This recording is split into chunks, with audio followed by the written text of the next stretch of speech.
the H.A.T.A.E podcast.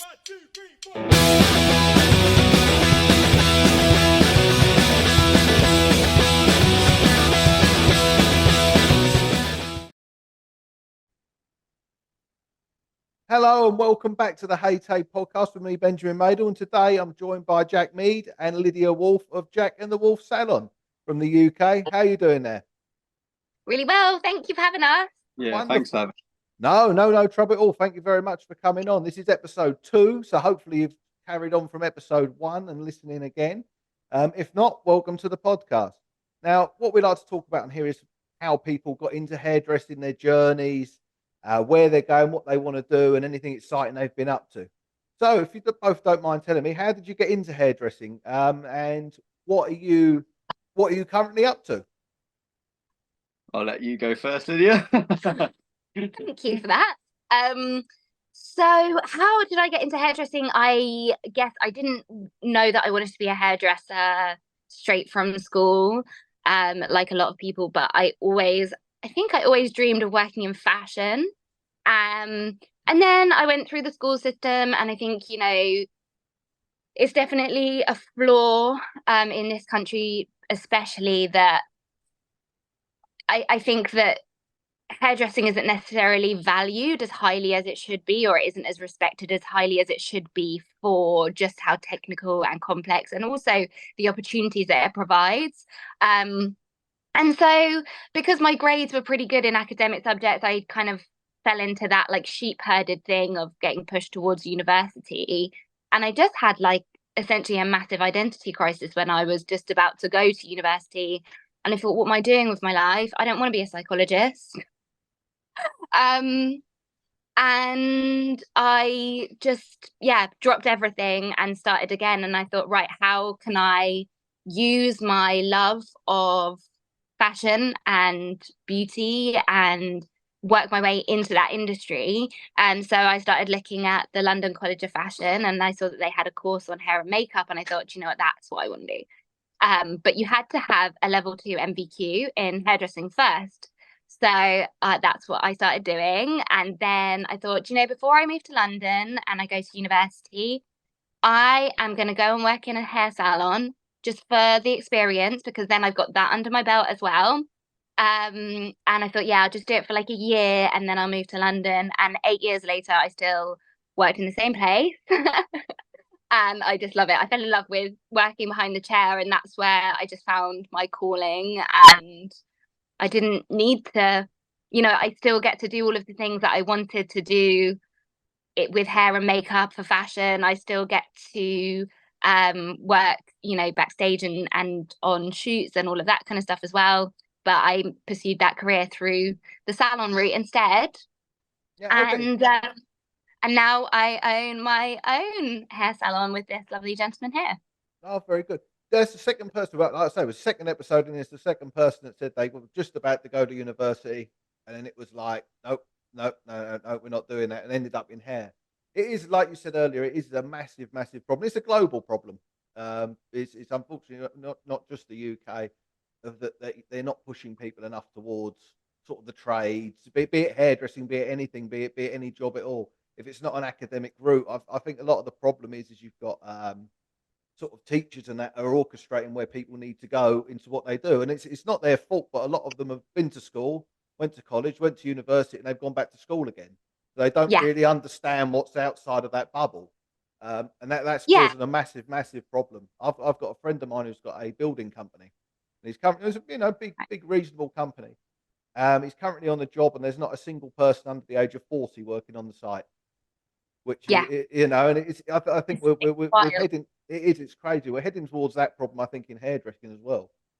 Yeah, I mean, if we aren't already there, and like you say, it probably is a global problem. I've got friends in the Netherlands, and they've got the same issues that we're having here. And I think that, the really tough thing is that we get into our careers, we fall in love, we get so passionate, and then we get very busy. And actually, maybe as successful hairdressers with, businesses, with influencer opportunities that we're successful at, all of these things that young people aspire to have, with like inventors, you know, people with their own product companies, all of these things that you can become from hairdressing. I think that we need to try and take a bit more time out of our careers to go into schools and say, hey, have you thought about this?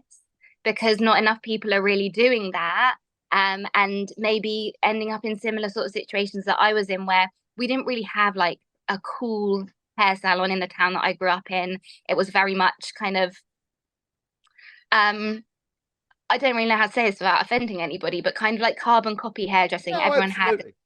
shoulder length highlights, shoulder length highlights. Yeah. And I didn't know that you could be an artist. You know, I didn't know that that was a thing. And I really wish that someone had come and been like, hey, you love cutting and dyeing your own hair and doing crazy things. Like, why don't you channel that into a career? Yeah, so I think that we do need to like maybe take a bit more time to go into schools and be like, hey, you want to be a YouTuber, or you want to be an influencer, or all of these things that young people are really aspiring towards now. We can say, well, you know, hair is a really massive industry within that. I think there's also maybe another problem that we don't touch on enough in this subject.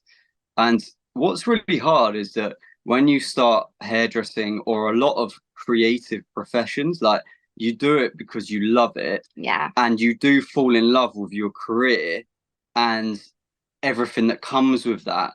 But what you kind of don't value is the value of it, because you end up doing so much of it, especially when you're like learning and you're new. You do so much of it for free. Yeah. You do so much of it at like such discounted rates, because, you know, even I'm not even talking about like fashion week or editorial. I'm even talking going down to the very start, where you go and do your mate's hair and you only charge them 20 quid for where the highlights. It's actually cost you 25 quid to do it. But right from that very beginning, we're not like valuing ourselves enough, because it's creative and we're using our hands. We're not using a product necessarily to do the job.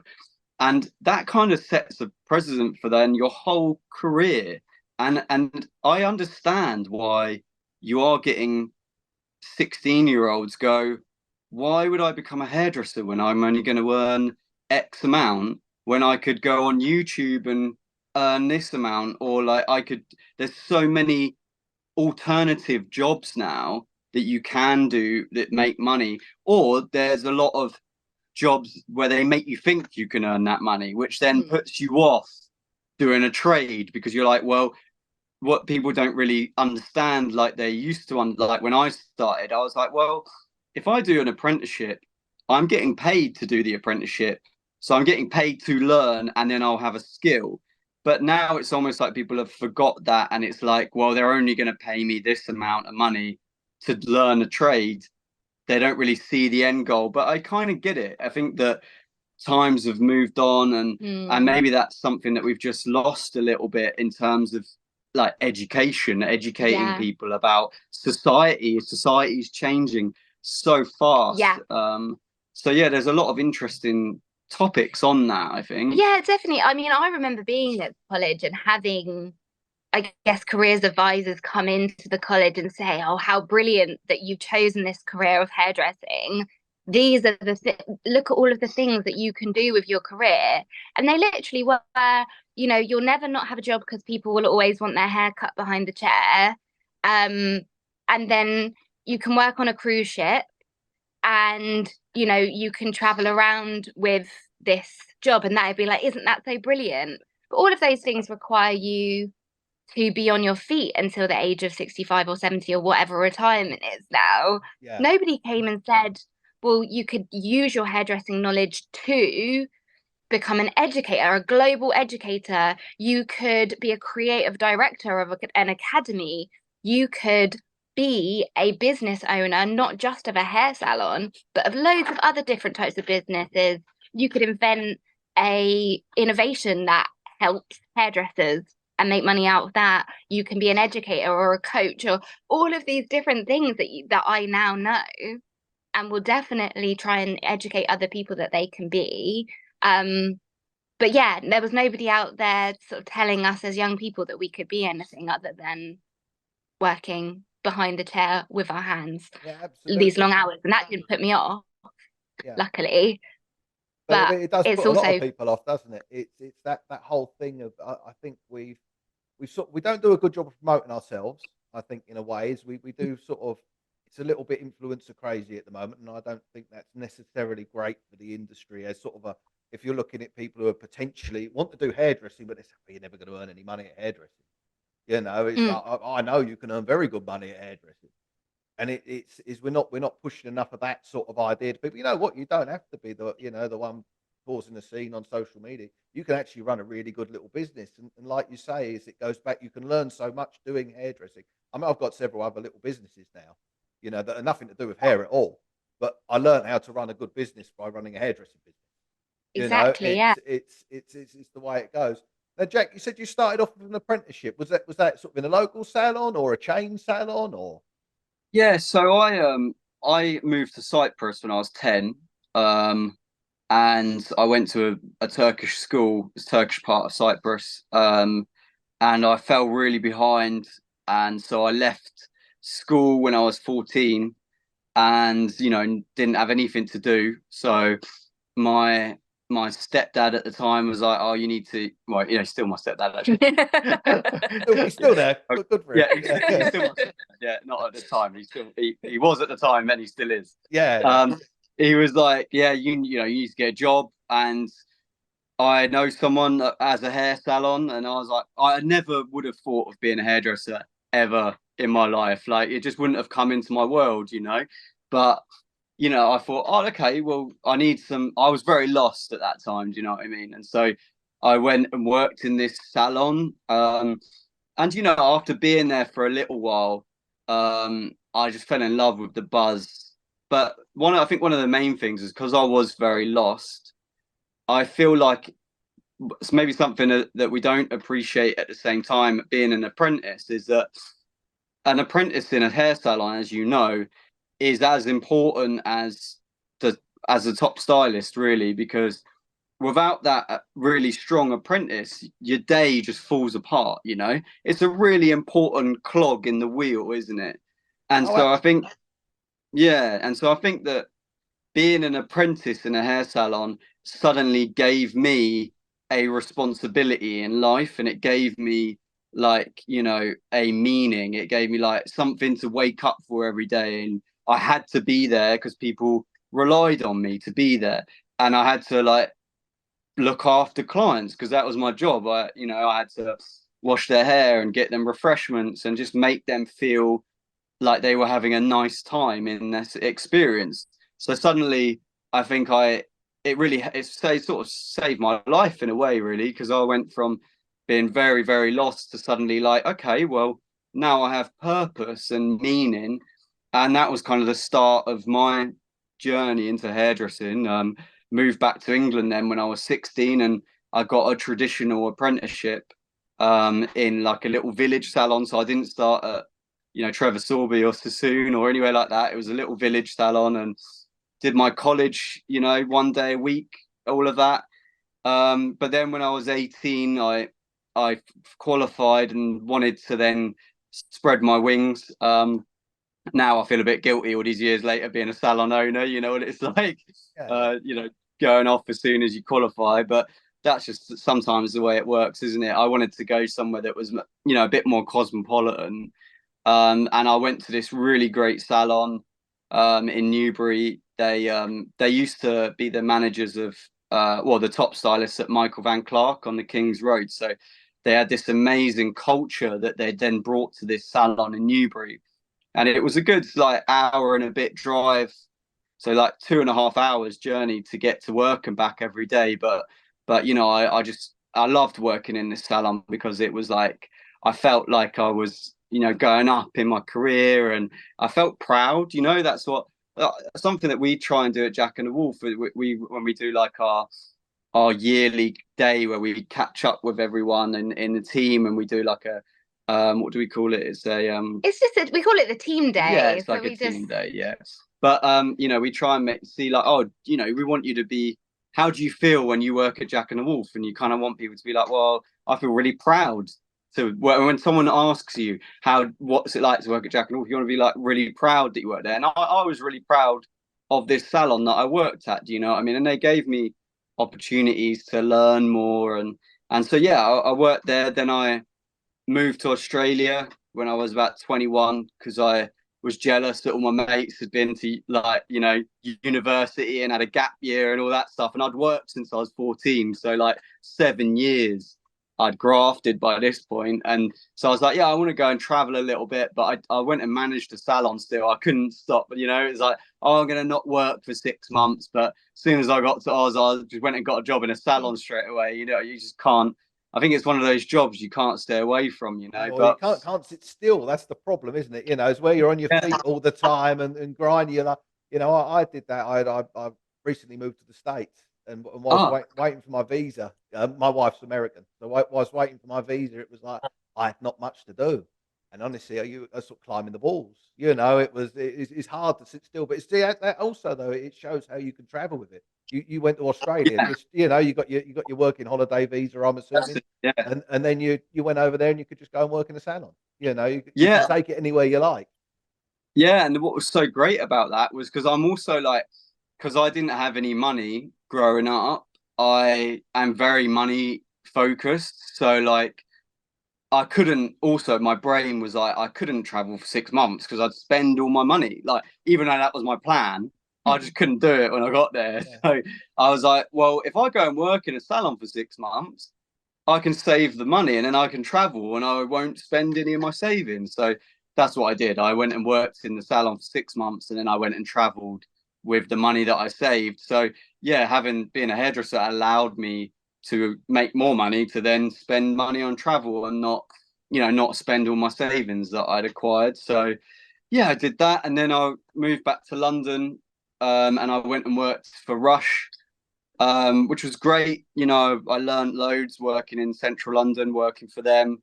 It was a great experience. I found a like passion for like precision hair cutting, working for them.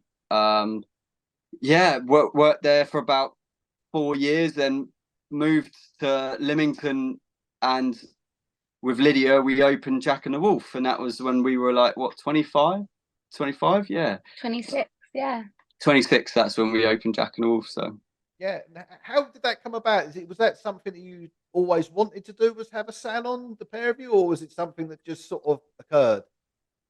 I mean, even though I knew nothing about really owning a salon, it was always my dream because I guess, I've always been ambitious, and what I saw as going back to what we've talked about, I didn't have the information that there were so many things you could do in hairdressing. So for me, it was like you start as an apprentice, and then the top is owning a hair salon, and that was my dream. Do you know what I mean? And I always said that by the time I was 25, I would own my own salon.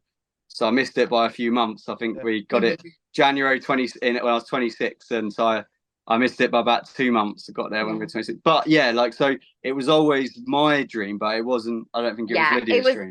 Yeah, I was literally the opposite. I knew that whatever I wanted to do, I definitely did not want to own a hair salon because it sounded like too much business and not enough creativity. And that was really like where I'd found my love of hairdressing, was how I could use my creativity.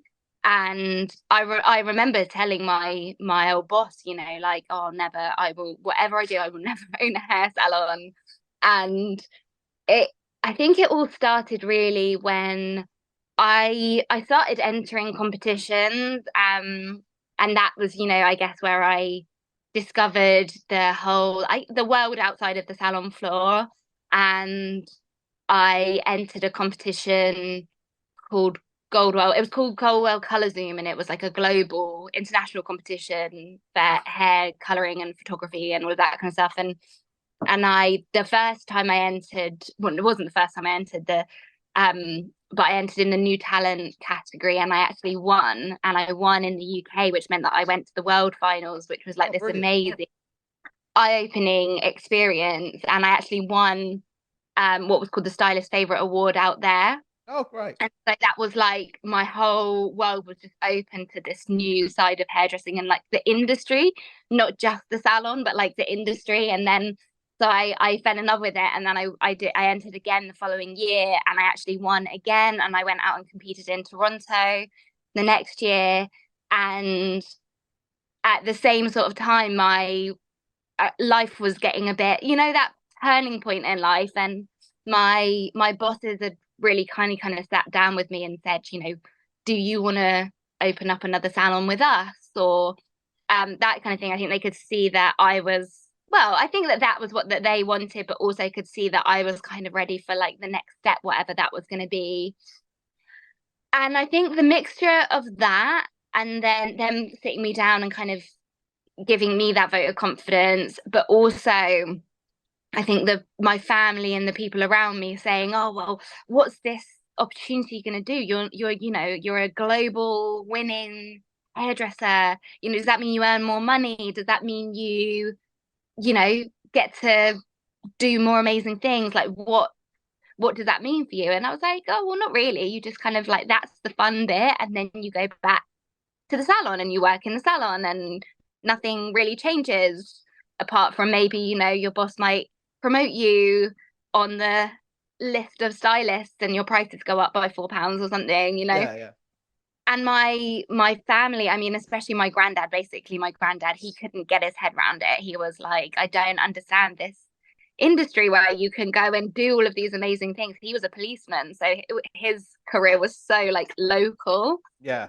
How can you do this and then just come back and nothing changes? He said, "Look, I think you should own a salon, and if you pull together a business plan, bring it to me and I'll see what I can do to help you, whether that's like applying for funding or whatever."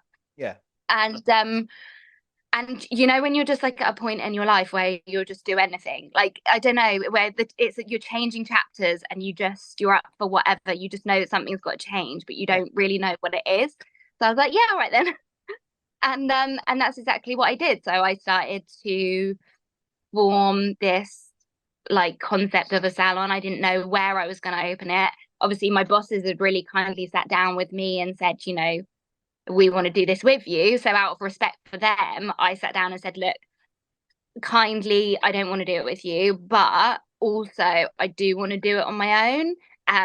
But with your blessing, and I don't want to step on your toes. So I promise it will be in a different city, in a different area, and I'll like full due respect to them and stuff."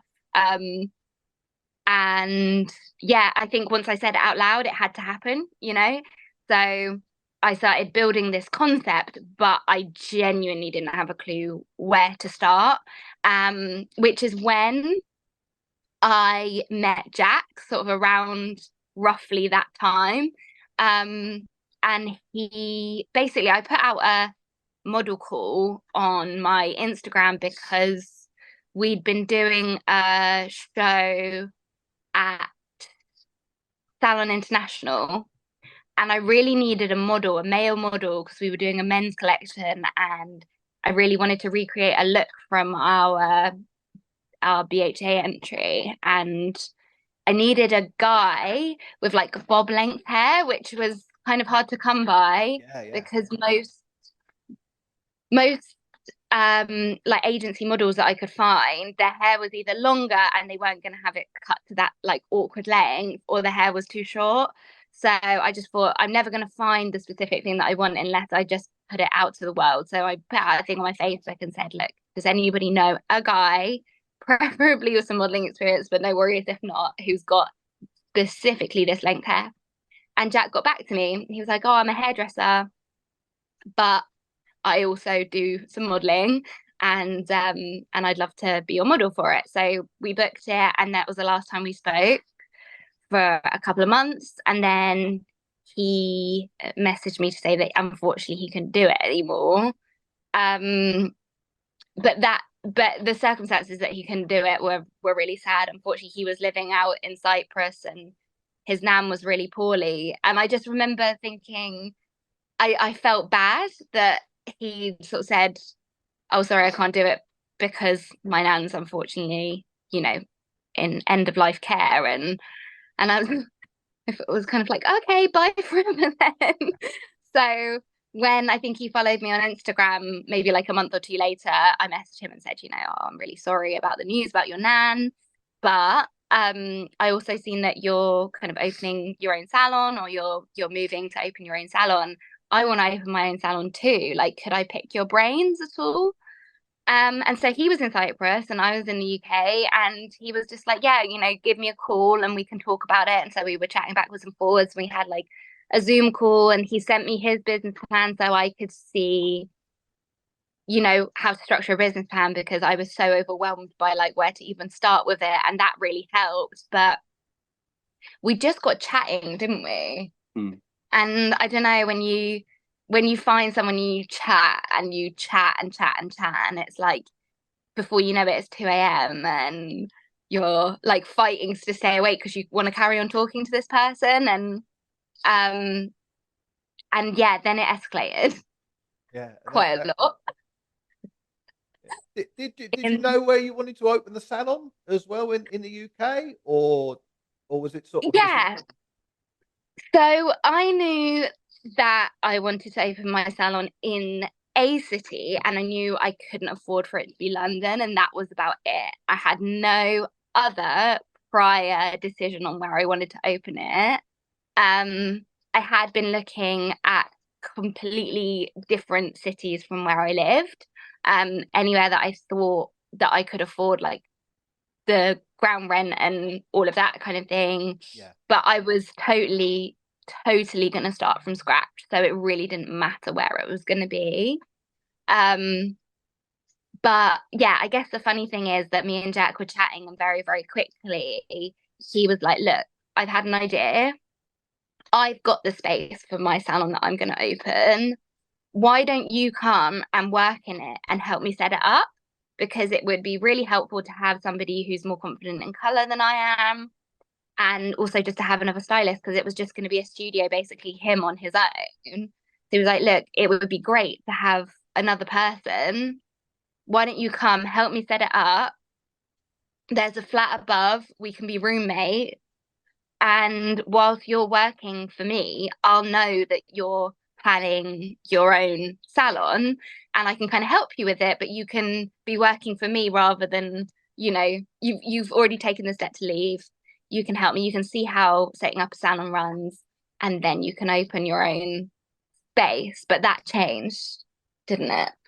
Yeah, I mean, I'm one of the biggest things I think is obviously we became romantically involved quite quickly, which just changes everything straight away.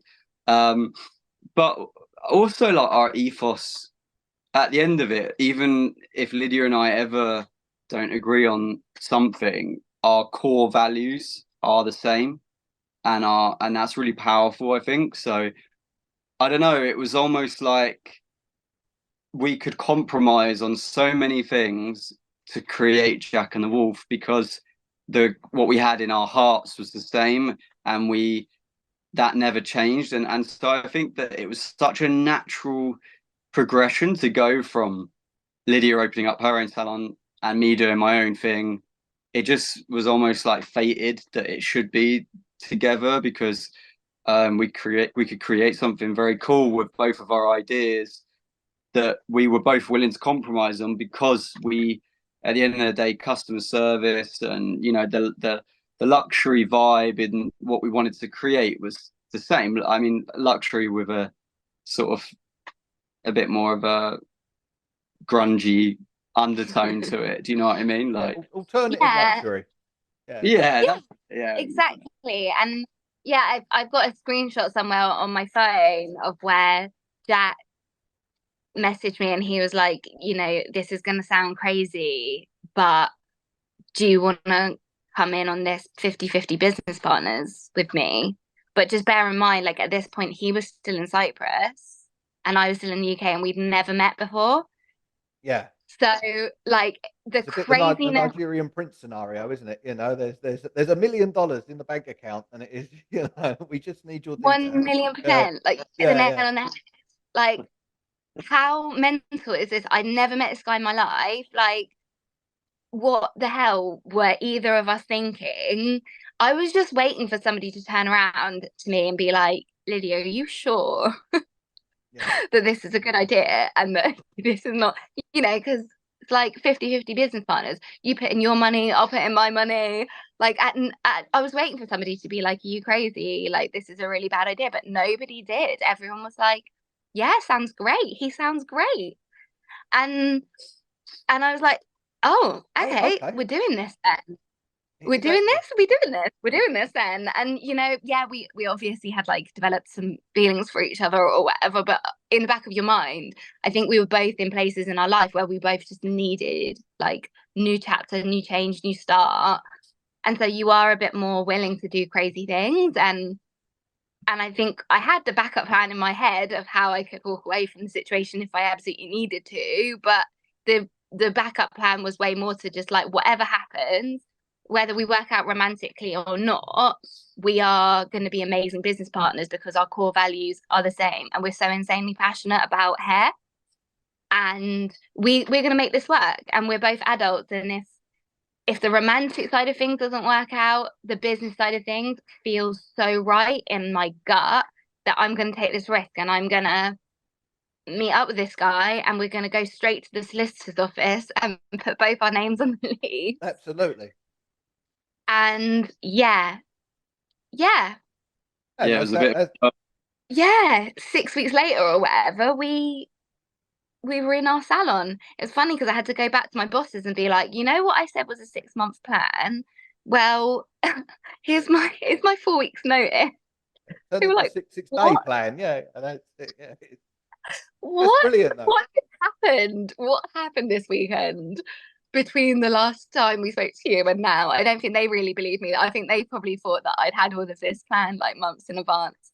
But it literally just happened. No, it's the way it goes, isn't it? Sometimes life just goes. I mean, I moved to Berlin when I was 29, and it was a case of like I've been there on holiday. I'd split up with a girlfriend a couple of months before, and I thought I need a good time. I'll go to Berlin.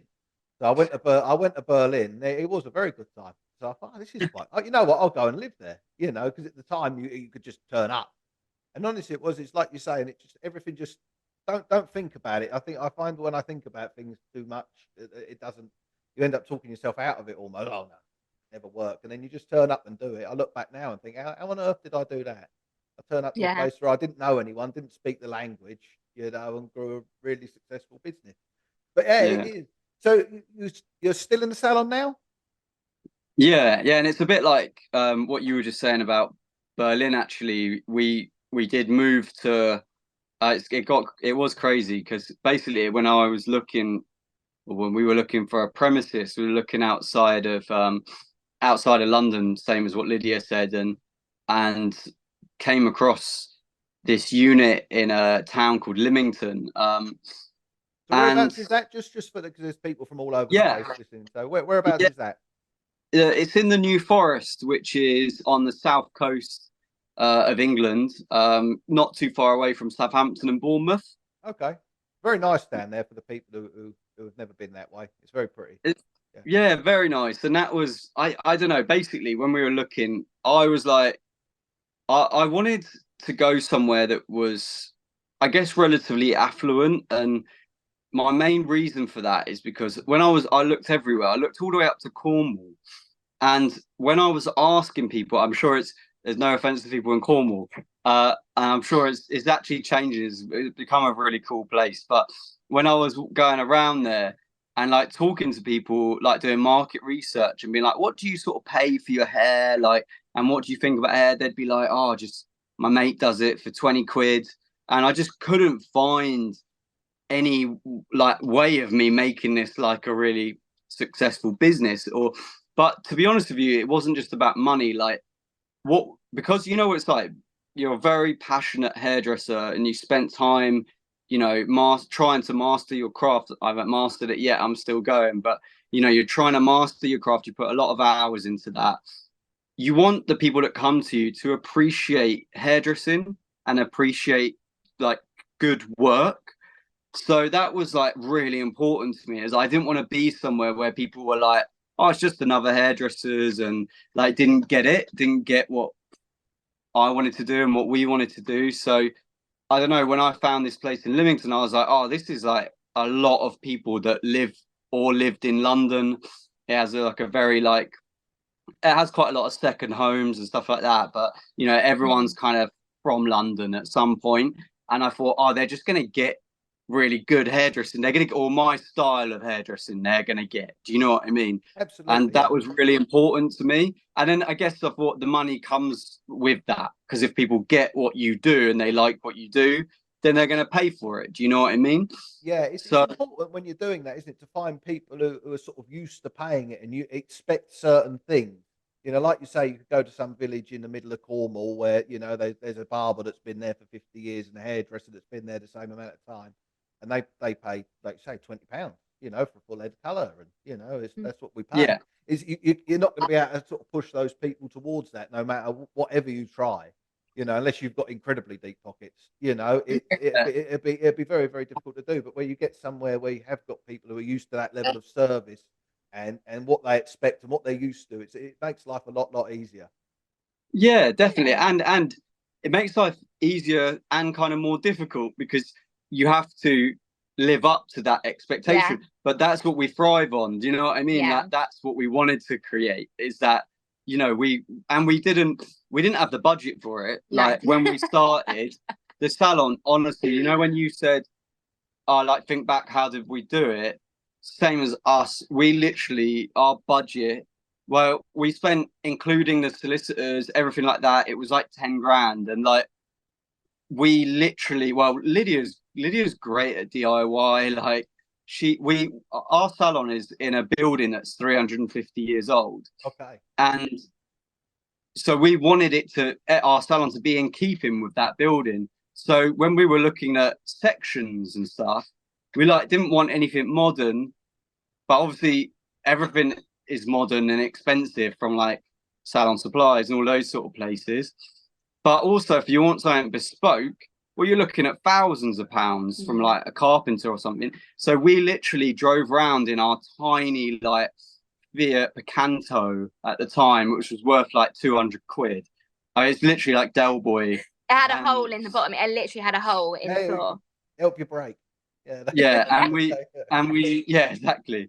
And we literally were on Gumtree, and we just picked up like antique furniture for like 20 quid. We drove all over the south coast picking up antique furniture, and then Lydia was like sawing the tables in quarters, and we used like antique table corners and drilled them into to create sections, and we got like antique mirrors and from all the different hickledy-pickledy, you know, anything between being like free up to like, I think our most expensive mirror was like maximum 40 quid, and that was it. That was us pushing the boat out. I think the average price of like mirrors and sections was about 15 quid.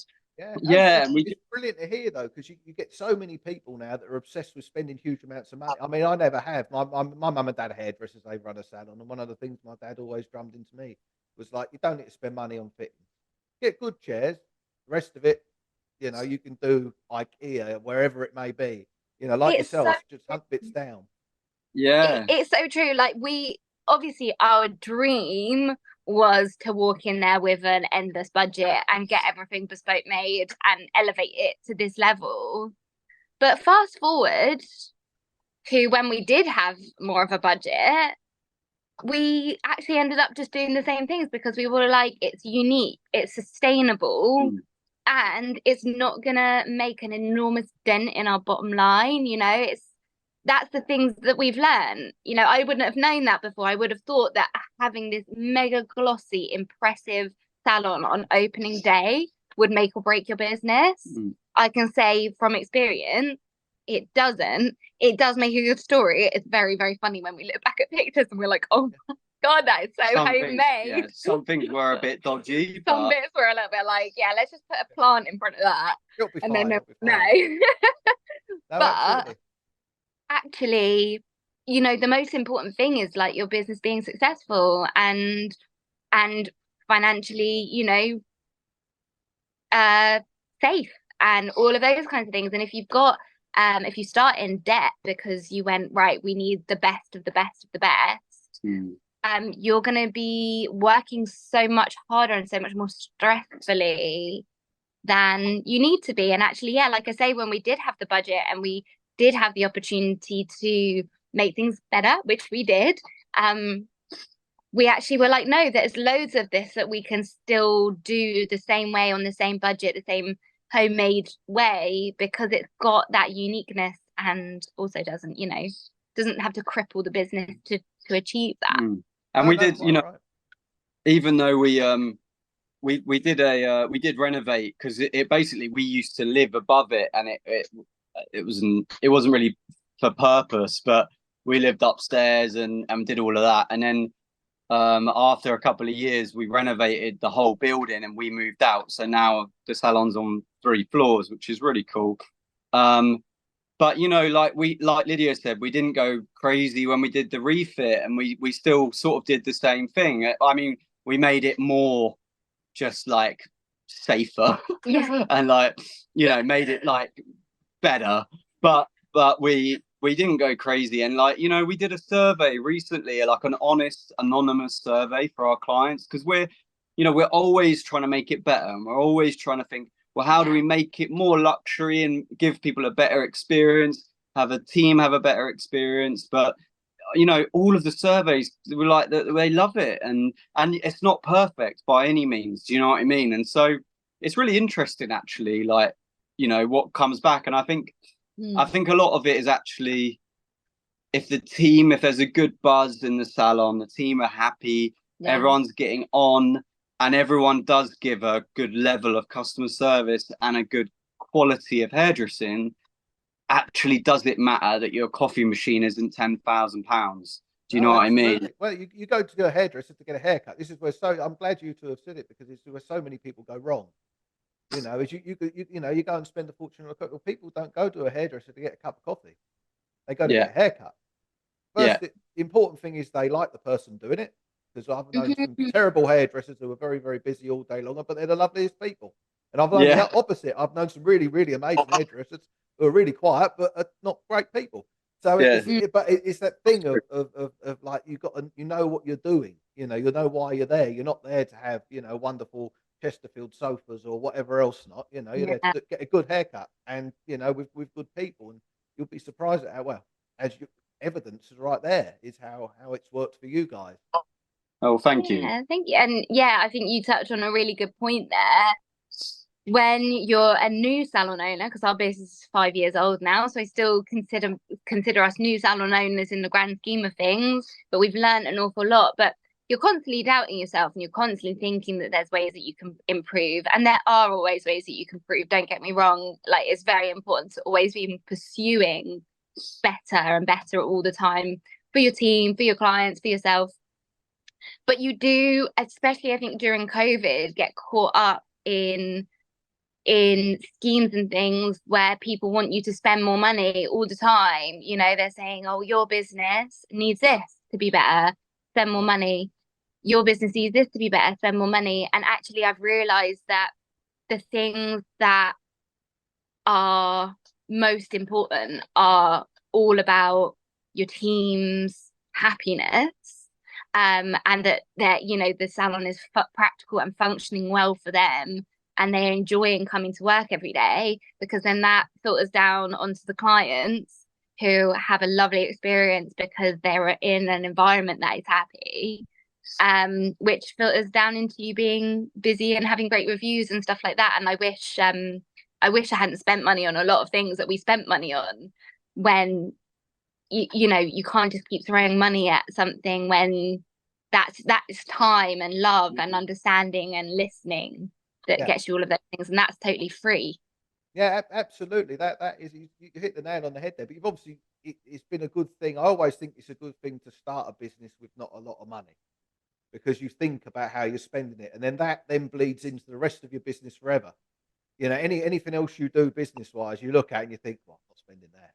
You start thinking in sort of tens instead of thousands, and they all, well, another $10 for that, or XYZ for that. No. We'll keep it as it is. We'll keep it as it is. Yeah, we're definitely learning valuable lessons as we go on, for sure. There'll be many more, I'm sure. It's a never-ending pot of lessons. Cool. Yeah, absolutely. Never-ending academy. do you tend to share the business responsibilities, or does one take more the creative and one take more the business, or? Do you know, in for 5 years we've been trying to delegate like specific areas of the business between one or other person, but we never managed to do it, because we're both incredibly creative, and neither of us particularly want to be the business mind. What do you mean? Yeah, neither of us particularly want to be like the business person. So we need to share the responsibilities, and delegate them out to each other. And yeah, so that we can, I guess what it is more like making sure that the other person is supported in their creativity by taking a reasonable share of the business side of things. But the cool thing is, we started, it was just the two of us, literally just the two of us, which was all an adventure because, you should probably mention that as soon as we met, like literally within 4 weeks of us meeting up, I found out that I was pregnant. Okay.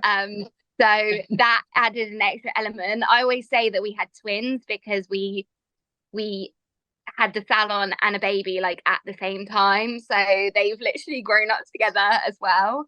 And yeah, that because of all of that's how we started. We then expanded. We needed to expand. We needed somebody to help us out, so we started with one apprentice, and then that was when we were able to move out, extend the salon, expand up to 3 floors. We took on a team, and that was like the next thing. The next stage in expanding was learning how to That's the be difficult bit. Yeah. creative and manage people, because we were still a small-ish team, so we were still in charge of everything at that point, juggling all these plates. But then we kind of reached our next stage where the team was kind of solid enough and happy and self-sufficient enough that we could take on a manager, and that was game changing for us. So we took on a manager, first of all, salon manager, and more recently we've taken on like a business operations manager.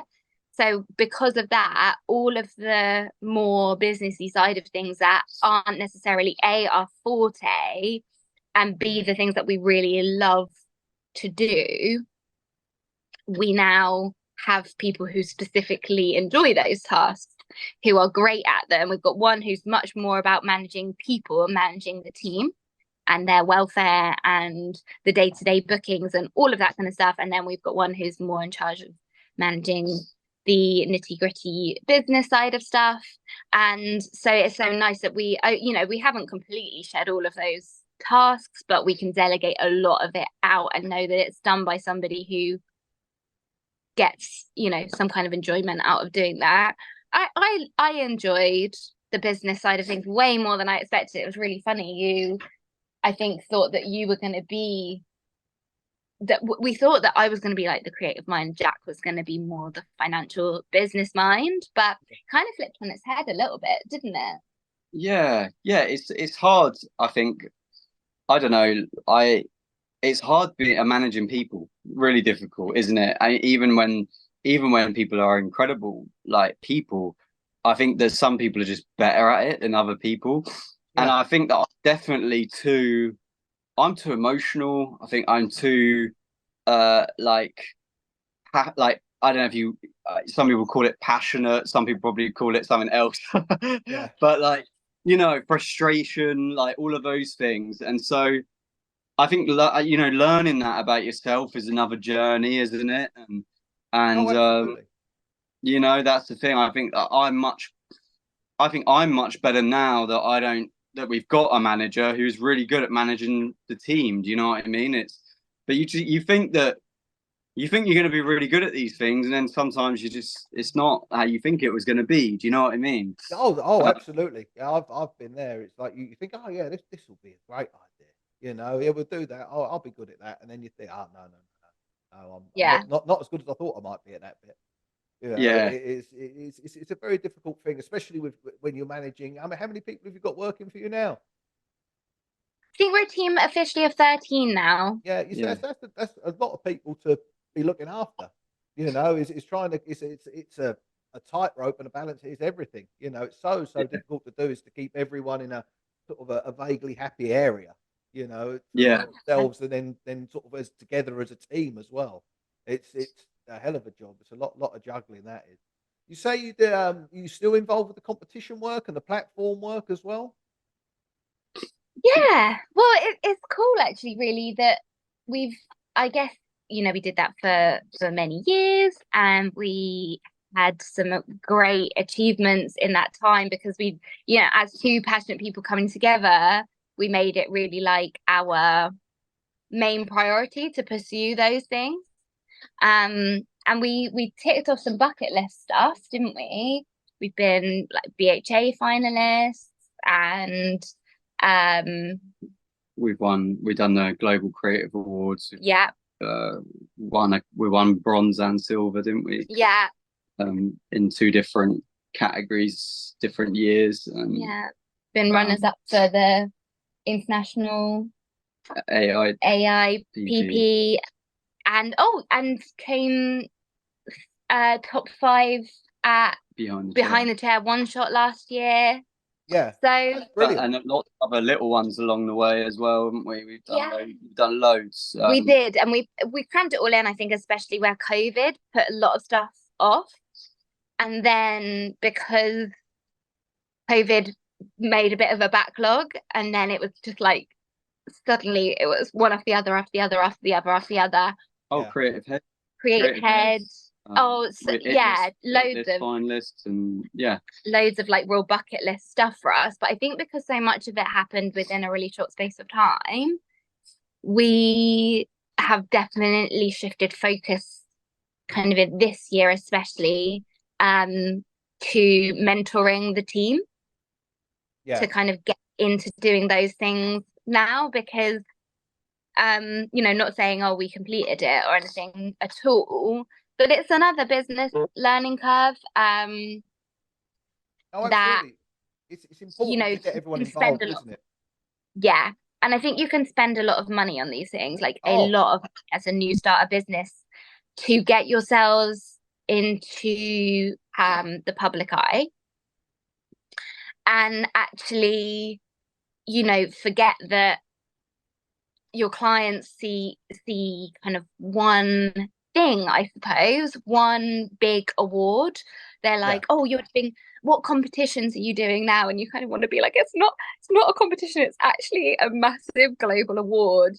But I think that they kind of see it all as the same thing. So it's important to delegate it out a little bit more, to give it more value, and use it to raise your team up and raise their profiles. And no, definitely. Well, it can only help you as a business as well. I mean, that was something I was going to say. Is does that help with the clients and the business? It creates sort of what should we say, a brand identity. Because that was something that I used to grow my business, was always doing awards and whatnot else. And then, like you say, I'm glad you said it as well, because it's something I always thought, is like, clients don't know the difference between a BHA, and, the egg and spoon race. They know it's an award. So that's what I always say to people: just enter everything, because the clients haven't got a clue. It's a problem. It is a little. Sorry, it is actually really hard to take that, though, isn't it? When you've spent thousands on one award, and then you could win a very smaller, different award, and it's almost they're called the same thing pretty much. Yeah. In fact, actually, one of them sounds better than the other one, which was the cheap one. Yeah, you know what I mean? It's the one when in the industry it's sort of not as well known, or and you're like, but it actually sounds better when you actually read the title. You're like, oh, you're the stylist of the year of the whole of the bloody country, and sounds amazing, but they don't know that everyone in the country's won it, and it's like, that's a bit controversial, but it is a problem, I think. It's it's not a problem in terms of like they shouldn't be able to do that, but I think all the awards have got to change, I think. And I think that we're coming to a new era of hair and you know, especially with what's going on in the internet, it's a big discussion. But I think that something's got to change a little bit with awards. I think we're on the turn as well. You know, yeah, me I too. think those old, more established awards, I think they've started to lose a lot of shine. You know, Yeah, to a lot of people. yeah, And the way that you enter is now a bit archaic for a lot of So, youngsters. You know, it is, you know, if you're 20, you've never gone and got a picture printed. You yeah, know, yeah, so is you don't you so, know they wouldn't know how to get them printed. They think you go to Snappy Snaps, and it's like, well, yeah, it's probably not going to do the job. You know, yeah. and I think you're quite right. I think things are certainly on the turn in regards yeah. to awards. I can definitely sense it. I think that unfortunately it's become, well, everyone sort of knows this, and it has become a little bit elitist in terms of like what you can afford. And because of that, we're losing like the excitement of like fresher talent getting a look in Yeah, to having those platforms, because they can't afford necessarily like the most expensive photographers right now. yeah, So I think that the competitions that have a bit more of an even playing field, so that quite exciting new stuff can come to the forefront, is the way that things are moving a little bit. And I think that's why I'm really excited about HairCon, yeah, yeah. um, which is the new event that's coming up in June. And I think that it's fresh, it's something new, it's fresh, it's got, you know, loads of names that we already know, but a lot of fresh names as well. But I think it's just a bit more rock and roll. You know, we're quite a rock and roll industry. We're quite like a sexy industry. Yeah. And I think that a lot of events have become very corporate and very staid. And it's time to remember how like sexy and rock and roll our industry really is. No, absolutely. I've found that. I mean, I did my last big stage show was about 5 years ago now. It was just as COVID hit. Was Pro Hair Live, and it was, you could tell that sort of there was something that needed shaking up. Much as you say with the awards, these conventions and live industry exhibitions, they sort of became a thing of, it's more of an advert really. My dad would always tell me that when he started going to Salon, you know, would be the 80s or whenever it was you go to these exhibitions, 70s. He said you just get all these really interesting hairdressers doing interesting stuff, like Robert Labetta, people like that would be doing like this proper out there stuff. And it was just, you know, they would be using XYZ brand of hairspray, but that wasn't why they were there. They were doing, Yeah. you know, Yeah. what they wanted to do, you know, which when I did them as well, because I was never involved with any product company, so I just did as I pleased as well. You know, I was lucky that when I was sort of involved with the fellowship and things, I had Anne Herman sort of going back in my corner very heavily, I think, to Mm-hmm. sort of, but I could, and that sort of allowed me to be a bit more edgy with things rather than sort of saying, "Isn't this a lovely highlight that I've just done," and whatnot else. But yeah, but HairCon is coming up and it is changing things. We've actually got a discount code for people who listen to the podcast. It's H.A.T.A.E 10. You pop that in, you get 10% off your tickets. Now, when are you on? Are you on over a couple of days over the weekend, or? Yeah, I think our most exciting, the slot that we're most excited about is on the Saturday evening. We haven't got a confirmed time just yet, but Saturday night, come and rock out with us. We're doing something kind of cool and different for us. Putting on a bit of a show. Yeah, Oh, it's gonna very good. be. Is it going to be more of a look and learn, or is it going to be a bit more of a, what should we say, more like a Oh, concert type of idea, or a bit of both? Yeah, Or? I don't want to give too much no, away Okay, it's don't gonna. because give I too don't much away. want to But ruin the surprise. essentially though, it's gonna be a show. It's not gonna be Okay, not gonna be educational. Really, it is more of a something to enjoy and watch. Yeah, a more of a hair spectacle. jam. Yeah, Yeah, more of a hair jam. Come and listen to some music and just jam out with us while we create on stage, using a lot of color. And you know, it will be educational because we're going to be sharing our process, Yeah, Mhm. but it's not going to be death by PowerPoint. It's just going to be jamming out, and come and watch the process as we tell a story. That's all I'm going to say. That's good. That's good. That's what we want to know. Is I'm glad that there's something different going on because we did get other shows that were doing that, but it was all on a very condensed, like tribute show. I always loved going to tribute show because you would get Yeah. you would get that it was a show, Yeah. you know. And it's like, I'm so glad that somebody's finally sort of had a go and tried to bring that out to a full exhibition as such. You know Yeah. that.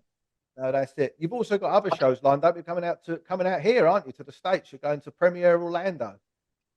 Yeah, we are in just a matter of weeks actually. Yeah. The 1st to the 3rd of June, we will be going to Premiere Orlando for the first time. That'd be good. So that's I forgive my ignorance. That's much more like a sort of Salon International type of thing, is it, or is it? I believe so. I was hoping you could tell us Yeah. more of what to expect because No. I just get told you're loads going. about Yeah. it.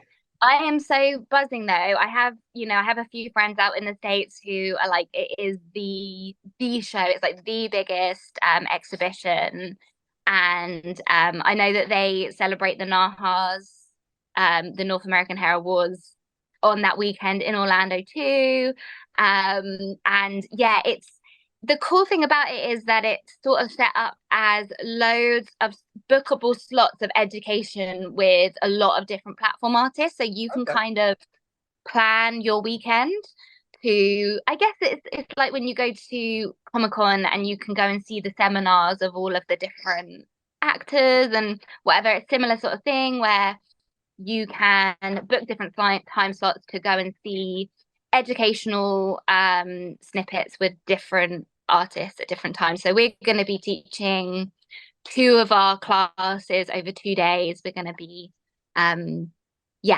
delivering actual kind of condensed versions of classes that we teach over here.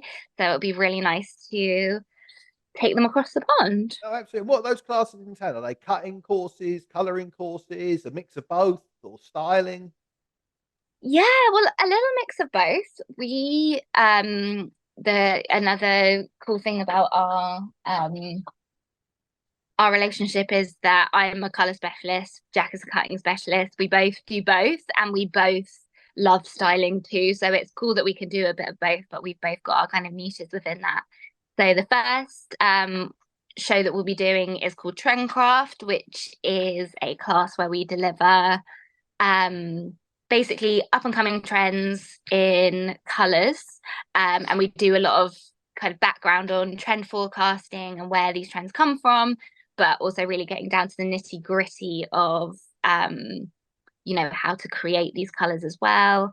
And then how that translates, how these trends translate into wearable salon hair. And then do you want to tell them about Leia? Yeah, so then on the second day, we're teaching Leia, which is basically showing people how to create the very like cool girl, undone wearable hair. It's a layering workshop, basically teaching Okay. people how to layer, but how to understand what layering is, what it does, and how you can create a very modern. It's cool because it teaches precision, but it also is a modern sort of look at it. So, we have some really interesting bits in there where we sort of start the haircut at the front and, shake it up a little bit and make it very cool, very modern, very wearable and undone. It's something that I don't think that people are really teaching that a lot of at the moment. So yeah, it's cool. People seem to get a lot from it. And we also show how the haircut that we teach, you can style it in like 3 different ways. So just showing you how that when that client comes in and they show you a picture of that haircut, that maybe it's the way that you style it rather than the haircut itself that is going to change it. Does that make sense? Oh, absolutely, absolutely. Because people love that. They want to be having. I mean, I found this certainly when I was working in Berlin. They needed to go to work, but then when they went out at the weekend, they wanted to be something completely different. It's like a good bob. You can get, what sort of a tune do you want to get out of it? Do you want to be Exactly. sophisticated and whatnot, or do you want to be very rock and roll and grungy? You can do it all with a good haircut. And it's like you're saying, I don't think there's enough people teaching that sort of stuff now. Is how to and do things properly. and the reality, you know, the reality of like, is your client going to wake up and air dry their hair? Yeah. Because if they are, then let's teach you how to cut their hair like that. But on a Saturday night when they're going clubbing, they can put it in some rollers and it's going to look freaking amazing. But it's also going to look good when it's just air dried, you know? Yeah, yeah, So absolutely. That's the thing, isn't it? Is he's enabled to fit in with people's lifestyles, and you know, like it's keeping that varied aspect to it. Do you do a lot with education as well there in the UK? You're doing a lot of classes and courses. yeah, so we have so you know, we have our own education. We have Jack and the Wolf education, and we do. I mean, we've at one points we've done like one workshop a month, but you know, it's difficult to fit everything in. So you know, we're trying because you know, we had courses booked in this year. Then HairCon came up, and we've got all these other things that we're doing. So we're still educating as much really, but it's just kind of spread out into lots of different things. It's something that something that we are trying to work out, to be honest, is, you know, how to distribute that time in the most efficient way, you know, because we still work behind the chair, then we do like editorial work as well, then we're doing education, then we're also brand ambassadors. So we've got many different hats at the moment, and with many different plates we're spinning. So we are actually just trying to figure out how we can use our time most efficiently. Yeah, exactly. I think that that's the thing is that also, I mean, definitely, you know, we can vouch for this, but if I do something, I want to do it incredibly well. And our education classes are so much time and love and energy into delivering something that people don't just, it's not a day, it's like it's an ongoing journey from the when they leave. It's something they actually get to take home. And so it's hard to do things incredibly properly, and the amount of energy that you need to put into it without, I guess, we need to streamline it way more. But but at the same time, you know, the other thing is that we get all of these amazing international opportunities for educating as well. So it kind of throws in an extra element of excitement, but also, oh my gosh, this is something else to juggle. In fact, we were supposed to be in India right now. Okay. Got cancelled, but I am secretly kind of glad because I don't know how we were planning on fitting it in. But you know what it's like. It's so exciting. You just don't want to say no to anything. No, absolutely. You've got to be careful with So yourselves with that as well. That's the other thing. I learned that lesson very sharpishly. You know, is like when you're doing, there's just not enough hours in a day, and sometimes there just isn't enough hours in a day. You know, Yeah. it's you know, you can do as much as you can, but it's brilliant that it's going well like that. You touched on the fact you're brand ambassadors as well. Company called You, which is a color machine, isn't it? Yeah, I mean, it's incredibly exciting. It's you know, we didn't see it as like a risk at all, but it was almost is a risk because you're just going to a startup. Do you know what I mean? But we genuinely see you as the future of hair color. You know, I mean, it's very difficult to explain like in small sentences the power of what it is, but I will try my best. We'll try our best. I mean, you can essentially use an iPad to create up to 90 million colors from 11 canisters.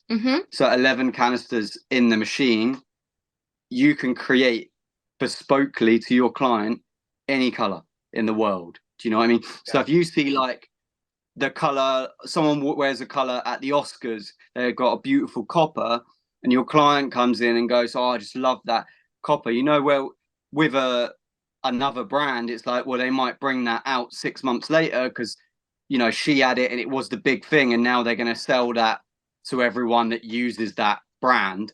Yeah. Whereas you've like, oh, well, we've seen it on the runway, we've created it either for you, and then they'll put that on their like a playlist almost that you can use, or you go, oh well, I'm going to swatch that and I'm going to create it myself, and you've literally created something off the runway as a trend in your salon the next day. I mean, it's unbelievable really in terms of that. But then also from like a financial point of view, you only pay for the color that actually comes out of the machine.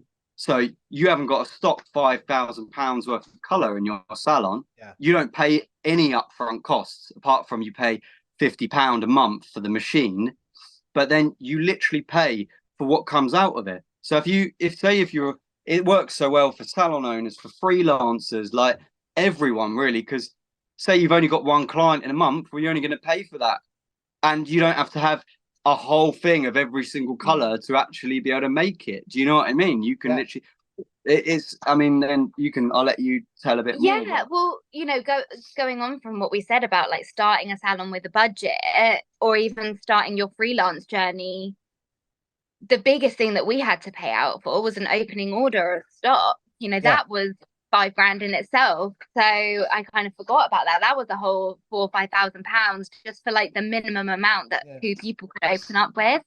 Well, you've got 11 canisters, and the coolest thing is that it reads. So their machines read how much you've used of the canister as you're going along.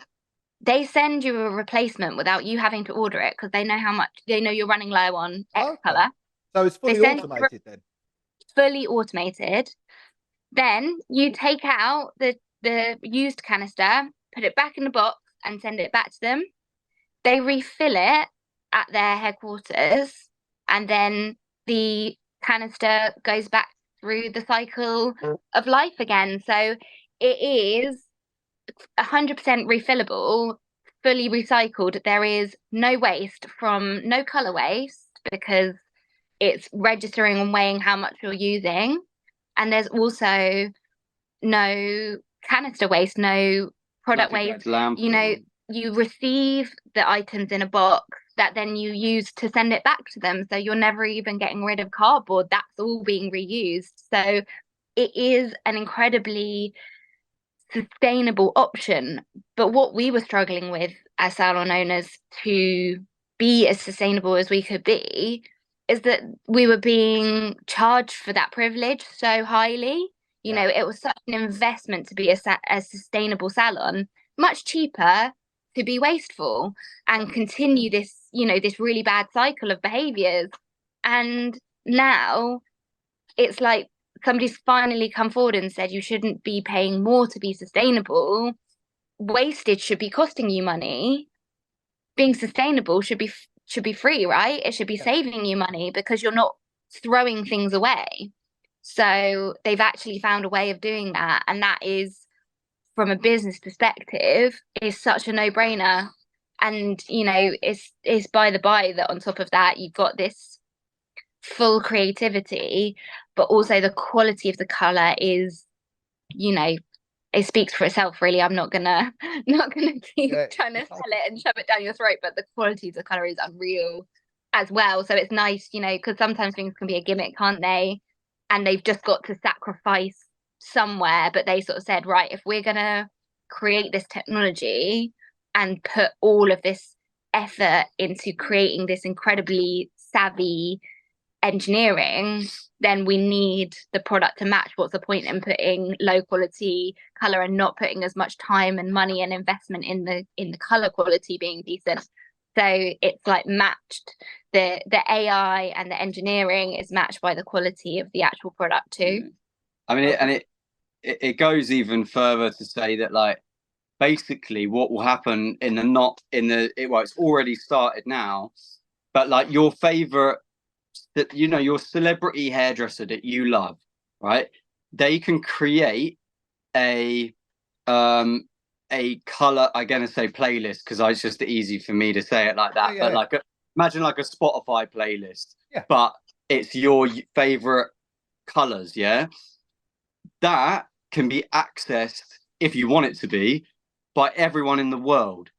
So say you love the colors that Lydia uses, and you're like, oh, I wish I knew what copper she uses, because I just love that one, and you know it from the Instagram or whatever. You can then go onto that playlist and you can dispense that exact color that she's used, and then in the future there's a thing where Lydia can even have royalties off that. Like Okay. on, so the more that people use your playlist, you get money back from it as well. So Yeah. there's so many cool, innovative ideas that are flowing with this. No, I'm It's just glad you it's the said that. future, Yeah, you know? because that was something I was going to say. Is does it then does it say you make that copper and it does go into it then goes onto a worldwide bank as well. Yeah. Then. Yeah, yes, it's brilliant. Does it also? I mean, obviously it'd be specific to your sound. Would it also remember your client's formula, or is that so? If you Mrs. Smith, she has 7-1 or whatever it Yeah. would be. Yeah. So I mean, I don't know if you have this, but we definitely have team members. I'm sorry to call you out, guys, but we definitely have team members who aren't the best note takers. Oh, I never And wrote then anything down. No, right, no, so but I'm so on my you know own, so that it's different. feeling Yeah, yeah. when somebody comes in and they're like, it was perfect last time, I want exactly the same thing, and you're like, well, that's never going to happen again because your client has a profile on you and it will have the history of every single color you've dispensed for them. You can add notes to it if you want to. For instance, you could say the color reflect was a little bit more yellow than I wanted it to be. Next time, neutralize that out a little bit. Or you can say, do you know what? That I mixed up way too much color. Just remember to mix up half the amount next time if you wanted to. Yeah. It will have the full list of every color that they've ever had. And you don't need to mix it up again. You just press the button and press dispense, and you can just press it over and over and over again for however long they want to keep that color. And you know, down to the 0.02 of a gram, it's going to be perfect. The formula is going to be exactly the same. It's a brilliant idea. I especially like the thing where you're creating a global database, Yeah, of it's so colours forward and thinking, stuff. right? Oh, absolutely. Because you get we all get it. They come in with the celebrity picture and whatnot else, and it's the case as well. Well, how do we get there? We all know roughly how to get there, but then if you've got the exact measurement of it, it's a game changer really with that, isn't it?